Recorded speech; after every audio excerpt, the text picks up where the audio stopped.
Maravilha. Meus irmãos, hoje, Dia Internacional da Família, durante todo esse mês pensando em palavras, em mensagens que falam aos nossos corações acerca da família, e hoje não vai ser diferente. Hoje eu quero partilhar com vocês um texto da Palavra de Deus e pensar à luz desse tema aqui, família e os desafios para esse tempo. Família e os desafios para esse tempo. Quero convidá-los a abrir as vossas Bíblias em Mateus, capítulo de número 9, verso de número 23. Mateus, capítulo de número 9, verso de número 23. Mesmo sentados como os irmãos estão, eu estarei lendo, os irmãos estarão acompanhando a palavra do Senhor. Diz assim a palavra de Deus. Mateus 9, 23. Tendo Jesus chegado à casa do chefe, e vendo que todos os tocadores de flauta e o povo estavam em alvoroço, disse: retirai-vos, porque não está morta a menina, mas dorme. E riam-se dele. Mas, afastando-se o povo, entrou Jesus,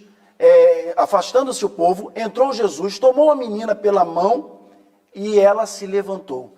E essa fama desse acontecimento correu por toda aquela terra. Deus, lemos a Tua palavra e eu peço que o Senhor fale aos nossos corações nesse dia. Te peço em nome de Jesus. Amém. Famílias e o desafio, o grande desafio para esse tempo. Quando nós pensamos nesse tema, quando nós olhamos para esse texto, talvez possa aparecer ou possa vir à sua mente assim, o que tem a ver uma coisa com a outra? Jesus chegou ali na casa do chefe, a gente vai ver um pouquinho o que aconteceu antes, e aquela menina que estava morta ressuscitou. Eu quero pensar com vocês nessa manhã sobre os desafios que nós enfrentamos nesse tempo enquanto família. O maior desafio que nós enfrentamos enquanto família, o maior desafio, na verdade, para todas as famílias, sem dúvida nenhuma, é conseguir se render ao Senhor, se render a Cristo.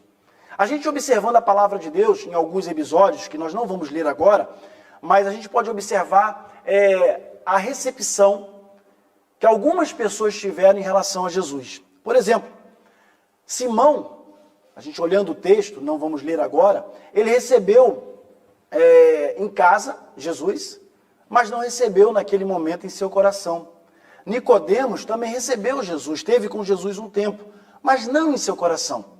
Quando a gente olha ali para os gadarenos, a gente vê que eles não receberam nem na sua cidade, ou seja, na sua casa, e nem no coração. Mas quando a gente olha para Zaqueu, que foi o texto que nós lemos no início desse culto, a gente vê que Zaqueu ele recebeu Jesus na sua casa e também recebeu em seu coração. Há uma diferença muito grande em receber Jesus em casa, em talvez se amoldar à igreja, ser participante ali daquele momento chamado igreja e realmente abrir o coração para Cristo e receber Jesus no coração. Jesus, ele ou deveria ser, ou deveria causar um impacto na vida das famílias. E ele causa realmente, para aqueles que abrem o coração para isso. Então, pensando nesse impacto que Jesus causa na vida das famílias, em primeiro lugar, quero destacar o primeiro impacto que Cristo causa na vida das famílias. O primeiro impacto é que Jesus ele se aproxima da dor das pessoas. Ele se aproxima da dor que o ser humano atravessa. Observe a palavra de Deus no texto que nós lemos a partir do verso 23. Mas se você voltar um pouquinho a partir do verso 18, você vai encontrar vai ver como que aquele chefe chegou até Jesus. Diz a palavra de Deus: enquanto essas coisas lhe dizia, eis que um chefe, aproximando-se, adorou o mestre, ou seja, adorou Jesus, e disse: minha filha faleceu agora mesmo, mas vem, impõe a sua mão sobre ela e ela viverá. No decorrer desse acontecimento, que esse chefe chega até Jesus e fala isso, a multidão estava apertando Jesus. E tem um outro episódio que acontece paralelamente, que é justamente a cura daquela mulher enferma. Eu quero que você abra a sua Bíblia, mude aí as suas páginas, lá para Marcos, capítulo de número 5. A gente vai ver o mesmo texto, mas com mais detalhes. Marcos, ele dá mais detalhes ao que aconteceu aqui. A partir do verso 21, diz o seguinte, Marcos capítulo de número 5, deixa eu só me achar aqui, a partir do verso número 21, diz assim, tendo Jesus voltado no barco para o outro lado, afluiu uma grande multidão, e ele estava junto ao mar. E eis que chegando a ele, um dos principais da sinagoga, chamado Jairo, e vendo-o, prostou-se aos seus pés. Você percebe que o texto aqui ele tem bem mais detalhes do que tem o texto ali de Mateus. Diz o verso 23 que insistentemente suplicou, minha filha está à morte. Percebam o seguinte, na hora que Jairo chega até Jesus, a menina não tinha morrido ainda, segundo o relato de Marcos. Diz que a filha estava à beira da morte, talvez você vai encontrar em outra tradução dizendo assim, vem, impõe a mão sobre ela para que ela seja salva, e ela viverá. E Jesus foi com ele. E aí, a partir do verso número 25, acontece o episódio da mulher, que diz a palavra de Deus, já tinha 12 anos naquela situação, e ela toca nas vestes de Jesus, e ela é curada. Mas não é nesse texto que nós vamos nos ater agora, e vamos mais um pouquinho para frente, a partir do verso número 35, que é quando acontece a ressurreição. Diz o seguinte, falava ainda quando chegaram alguns da casa do chefe da sinagoga, a quem disseram, tua filha já morreu. Tenta imaginar a cena. Aquele homem vai até Jesus para falar que a filha estava quase morrendo. Jesus está andando, indo em direção à casa dele, olha, eu vou com você. Só que o texto diz que eram muitas as pessoas, a multidão era grande, e Jesus certamente andava com bastante dificuldade, porque diz a palavra de Deus no relato acima do que aconteceu com a mulher, que a multidão o apertava. Tanto que no momento que Jesus fala assim, alguém me tocou, os discípulos olham para ele e falam assim, isso falando em minhas palavras, né? Jesus deve estar de brincadeira, né? Um montão de gente aqui colado contigo, apertado, e está dizendo que a multidão te tocou? E ele falou, não, mas foi de uma maneira diferente. Então eram muitas as pessoas. Aí quando chega no verso 35, aí aqueles homens chegam lá, o que trabalha, os empregados, chegam lá junto ao chefe e falam assim, olha, a tua filha já morreu. Por que você ainda está incomodando o mestre? Em outras palavras, deixa o mestre seguir o caminho dele. Não adianta Jesus ir à tua casa, porque a tua filha já está morta. Verso 36 diz assim, mas Jesus, sem acudir tais palavras, disse ao chefe da sinagoga, não temais, crê somente. Em algumas versões vai dizer assim, não tenha medo, apenas creia. Apenas creia. Contudo, não permitiu que alguém o acompanhasse, senão Pedro e os irmãos Tiago e João. E chegando à casa do chefe da sinagoga, viu Jesus todo aquele alvoroço, como eu li no texto anterior. Os que choravam, estavam planteando muito. É interessante a gente observar uns detalhes, que naquela época, por mais que as famílias fossem pobres, tivessem poucas condições, por mais que fossem as pessoas mais humildes, na hora do momento do momento fúnebre, se ajuntavam pessoas com instrumentos. Diz o texto anterior, que nós lemos lá em Mateus, que tinham pessoas tocando flautas ali. As pessoas estavam tristes, tinha uma pessoa que morreu. Uma pessoa estava morta naquele lugar. Mas preste atenção, independentemente da dor, e é sobre isso que eu quero dar base nesse primeiro ponto. Jesus, ele vai de encontro à nossa dor. Ele vai de encontro ao nosso sofrimento. Quando a gente olha a ressurreição de algumas pessoas que aconteceram na palavra de Deus, quando a gente vê algumas pessoas que Jesus ressuscitou, depois de elas já estarem mortas há algum tempo, como o caso de Lázaro, por exemplo, e às vezes a gente escuta pessoas falarem assim, mas por que hoje então as pessoas morrem? Deixa eu dizer uma coisa para você. Lázaro, ele ressuscitou, mas ele morreu depois. Ele está vivo por aí? A menina, ela ressuscitou, mas ela morreu depois. Mas aquelas coisas que aconteceram no passado eram necessárias que acontecessem para que as pessoas pudessem crer. Pudessem crer que ele de fato tem poder sobre a morte. Jesus tem o poder sobre a morte. E se a gente fizer um paralelo com as nossas vidas, quando nós nos aproximamos de Jesus e entregamos a nossa vida a Jesus, nós superamos a morte, sim. Superamos ou não superamos? Porque passamos a ter vida eterna nele. Se a gente analisar de fato, o problema, meus irmãos, é que a gente entende de maneira equivocada. A gente entende que vê uma pessoa doente, e às vezes quando a gente vê uma pessoa que está no leito de morte e ora a Deus, e aquela pessoa mesmo assim morre, a gente pensa, mas por que Deus não curou? Por que Deus não curou? Porque para a gente a dor da morte é algo muito triste, a dor da separação machuca muito. Machuca muito a gente pensar que nunca mais vai ver aquela pessoa. Porque, como eu disse alguns domingos atrás, nós não fomos criados para morrer. Fomos criados para viver eternamente. Não enfrentar a morte. Por isso causa muita dor. Mas Jesus, ele se aproxima da dor. Ele vai atender o pedido daquele chefe. Ele cura no meio do caminho a mulher que está enferma. Se aproxima daquela casa, vê toda aquela situação que aconteceu, manda que aquelas pessoas, o luto saia dali. E aí, vem o segundo ponto que eu quero destacar para você. Além de Jesus se aproximar da sua dor, ele é o único que pode, preste atenção aqui, ele é o único que pode conduzir o luto para fora. Só ele pode fazer isso. Tem pessoas que às vezes perde um ente querido, parece que o mundo delas ali acabou, realmente. Claro, uma pessoa querida, às vezes uma mãe, um pai, um marido, um filho. E como deve ser difícil isso, perder alguém que está próximo, principalmente se for alguém que está dentro de casa. Quando você está e sabe da notícia que de repente um tio, um familiar faleceu, dói, mas dói muito mais quando é alguém dentro da sua casa, não é? Aquela pessoa que você vê todos os dias. Nós estamos a morar aqui em Portugal. A grande maioria que está aqui presente, brasileiros. Mas pensa bem comigo.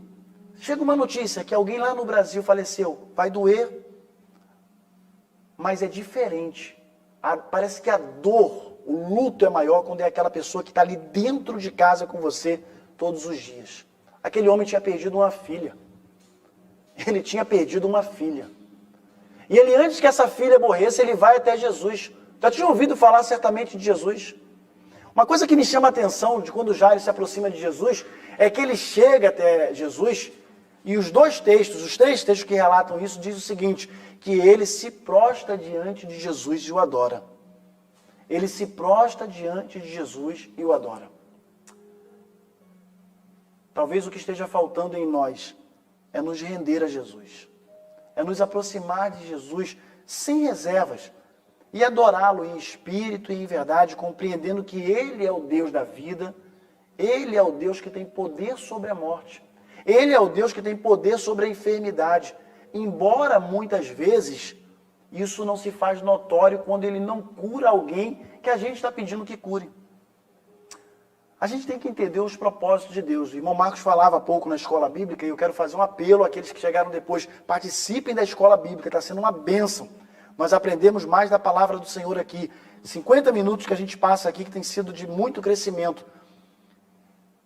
E entre algumas coisas que ele falou, ele estava se falando sobre a questão do entender que o morrer para a vida do cristão deve ser considerado um lucro. Porque quando nós morremos, nós vamos estar com quem? Com Cristo. Por conta disso a gente vai buscar a morte? Claro que não. Nós vamos sair igual um louco e se jogar na frente de um carro? Claro que não. Porque a gente tem que entender a segunda parte do verso que Paulo fala. O morrer é lucro, mas o viver é o quê? Cristo.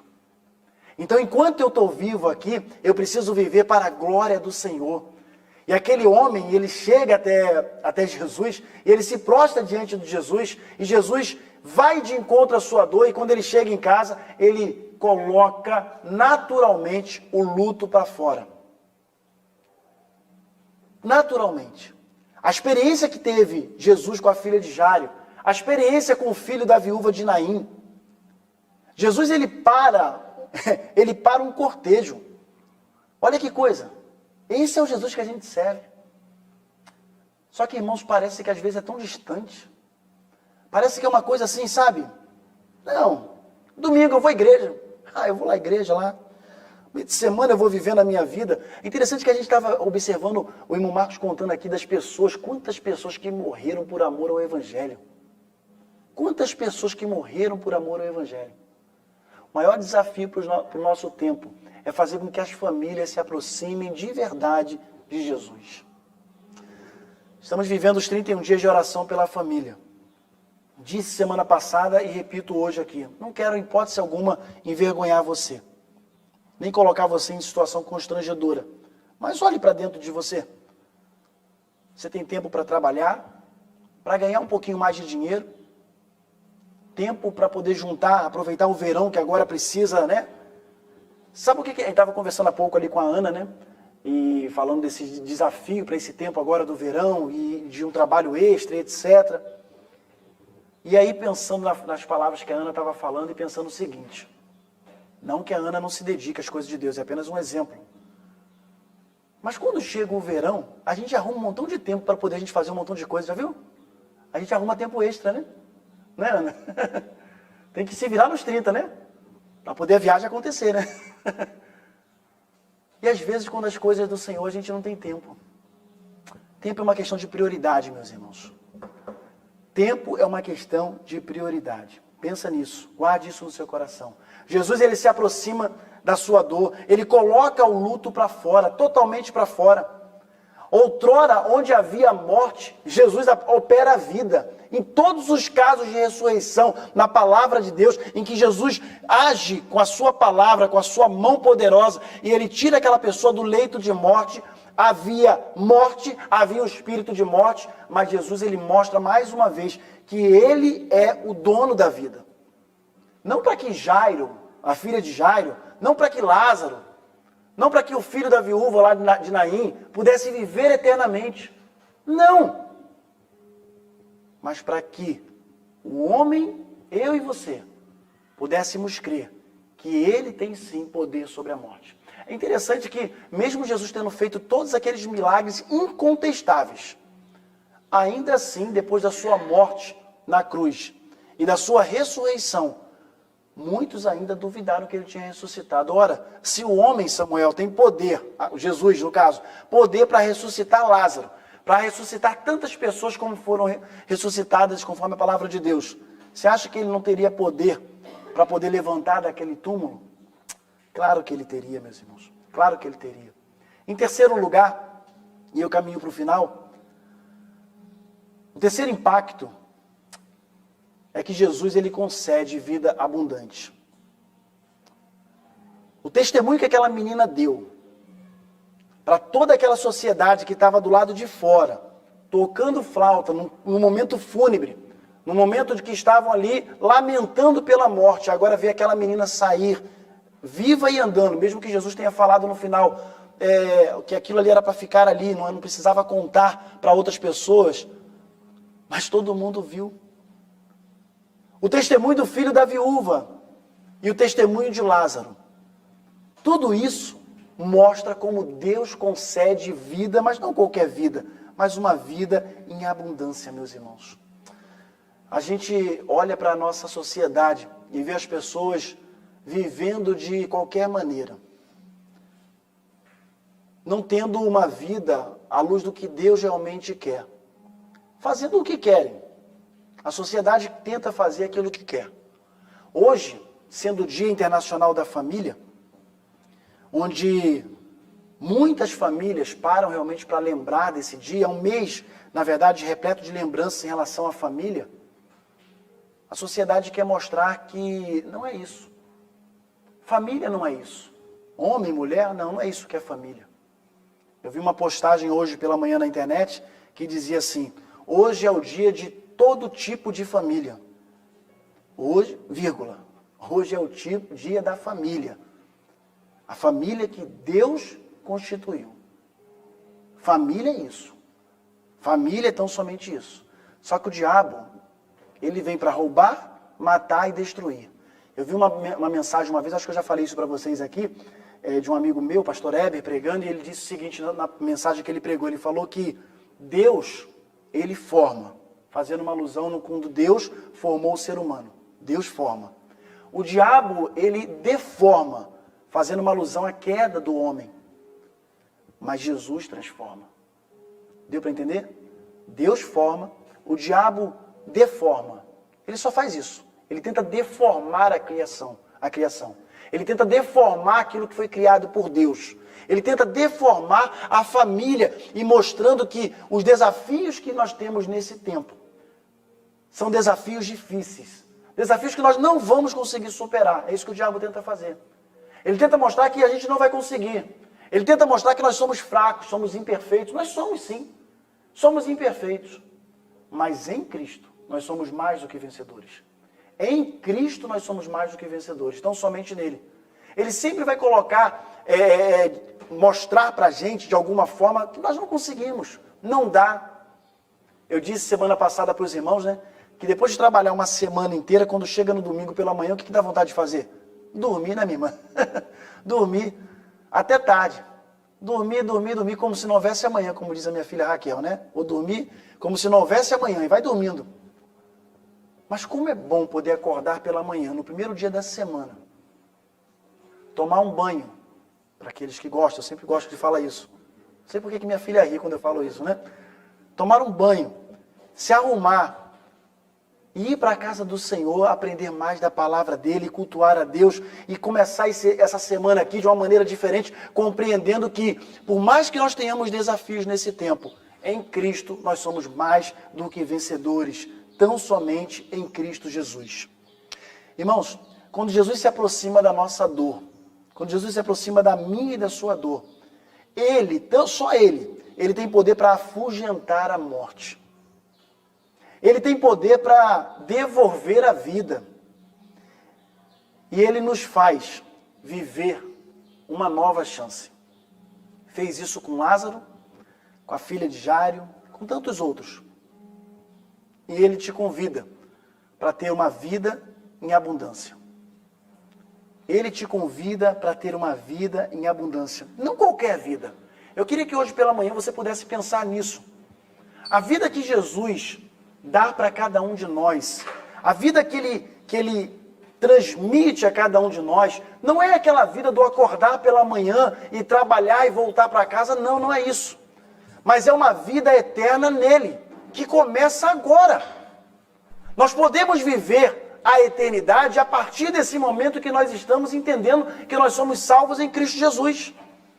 Só que tem um detalhe. A vida do cristão, meus irmãos, preste atenção numa coisa. A vida do cristão, ela precisa ser moldada à imagem de Cristo. As nossas ações precisam refletir a glória do Senhor. Então, quando eu olho para uma sociedade que não tem Cristo, isso tem que me incomodar. Não no sentido de acusar, de apontar o dedo e dizer o que o outro está fazendo de errado. Não é isso que eu estou a dizer. Mas isso precisa me incomodar no sentido de tomar uma postura, de orar pelas pessoas. Você quer ver uma coisa? Não precisa levantar sua mão, mas só pense. Você ora pelo perdido? Você tem orado pelas pessoas que não têm Cristo? Irmãos, muitas vezes nós só nos aproximamos do Senhor para pedir coisas. Para a gente mesmo. Diga que não é assim. Quando o calo aperta, quando a dor de barriga vem, quando o emprego falta, quando a doença chega, aí a gente lembra de Deus. Mas está errado. Nós deveríamos lembrar do Senhor todos os dias, independente de qualquer coisa, meus irmãos. As misericórdias dele já se renovaram hoje na sua vida. Já parou para pensar nisso? Você acordou. Muitos não levantaram hoje. Muitos não acordaram. E você está aqui. Será que você pode parar e pensar assim, caramba, eu tenho dedicado a minha vida realmente, entendendo que os desafios para esse tempo podem ser superados em Cristo Jesus? Nós podemos superar sim os desafios, mas nós somos diferentes. Irmãos, o Espírito Santo habita em nós, irmãos. Nesse Dia Internacional da Família, eu quero fazer um apelo a você. Você que ainda não faz isso, Irmãos, infelizmente muitos ainda não estão a fazer. Passe a orar pelo perdido. Não aquela oração no atacado, sabe? Oração no atacado. Senhor, abençoe todos os perdidos. Dê nome às pessoas. Senhor, salva fulano. Ontem eu vi um filme, que é uma história real, e eu recomendo para vocês. Defesa de Cristo. Em Defesa de Cristo. Em Defesa de Cristo. Ele está na Apple. Quem tem Apple pode estar assistindo. Ele não está na Netflix, mas eu acho que ele já está liberado no YouTube, se não me falha a memória. Em Defesa de Cristo. Vale a pena. Uma das coisas que me chamou a atenção naquele filme é que a mulher se converte e o marido não. E o marido era ateu. E ele lutou durante todo o filme, história real, para provar que Jesus não existia. Mas no final do filme, ele com lágrimas... Ele é repórter, ele botou... Já viu quando o repórter é investigativo, bota um montão de fotos, assim, fatos, ele bota um montão de coisa, assim, tudo na linha do tempo dele lá, numa parede grande, coloca a mão assim na cintura e olha, e com lágrimas ele fala assim, Senhor, o Senhor venceu. Não tem como contestar que o Senhor morreu naquela cruz e ressuscitou. E ele chega em casa e abraça a sua esposa com lágrimas e entrega a vida a Jesus naquele momento. Eu recomendo você assistir esse filme. É um filme muito interessante, mas o que me chamou mais atenção foi que durante todo o filme, sabe o que acontecia? Aquela mulher orava pelo marido. Todos os dias, ela dobrava o seu joelho e orava pelo marido. Ela orava pelo marido e ela dizia assim, Senhor, tira o coração de pedra do meu marido e dá a ele um coração de carne. E esse dia chegou. Isso aconteceu de fato lá nos Estados Unidos e fizeram um filme.